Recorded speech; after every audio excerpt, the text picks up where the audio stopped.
यूं तो हम सभी ने कभी ना कभी भूत प्रेत पिशाचों से जुड़ी कहानियों को पढ़ा या सुना होगा।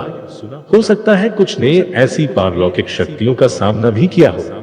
लेकिन जो कहानी हम यहाँ आपको सुनाने जा रहे हैं वह थोड़ी अविश्वसनीय जरूर है, लेकिन स्थानीय लोगों के लिए वह एक बेहद खौफनाक सच है जिसका सामना उन्हें अक्सर या कहें शायद रोज ही करना पड़ता है। कुंदरा जैसलमेर से 15 किलोमीटर दूरी पर स्थित एक गांव है जो अपनी दहशत के लिए आसपास कुख्यात बन गया है। आपको ये बात तो पता ही होगा कि जिन स्थानों को पारलौकिक ताकतें अपने कब्जे में ले लेती हैं, उन स्थानों पर बसने वाले लोग या तो स्वयं उस स्थान को छोड़कर चले जाते हैं, और अगर नहीं जाते तो उन्हें अपनी जान से हाथ धोना पड़ता है।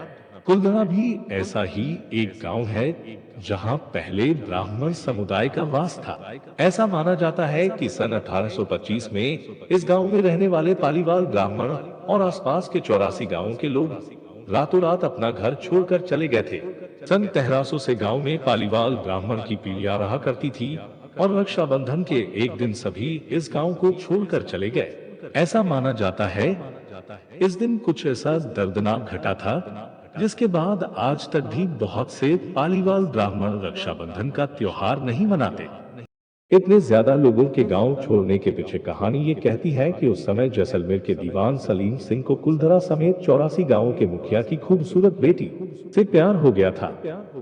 सलीम सिंह ने गांव के लोगों को ये धमकी दी थी कि अगर उसका विवाह उस लड़की के साथ ना हुआ तो वह करों को और ज्यादा बढ़ा देगा। ऐसे हालातों में गांव के मुखिया ने उस स्थान को छोड़कर जाने का फैसला लिया और अपने पीछे ये श्राप छोड़ गए कि जो भी उनके जाने के बाद इस गांव में रहेगा या बसने की कोशिश करेगा वह अपनी जान से हाथ धो देगा। मुखिया और उसकी बेटी के जाने के बाद गांव के बहुत से लोग धीरे धीरे करके बीमार पड़ने लगे या फिर बिना कारण ही मरने लगे। इस घटना के बाद कुलधरा और आसपास के 84 गांव के लोगों ने अपना अपना घर छोड़ दिया और तब से लेकर अब तक कोई भी उस गांव में बसने की हिम्मत नहीं जुटा पाया है। आज भी लोग वहां जाने से डरते हैं। लोग मानते हैं कि कुलधारा एक रहस्यमयी गांव है जहां भूतों का वास है।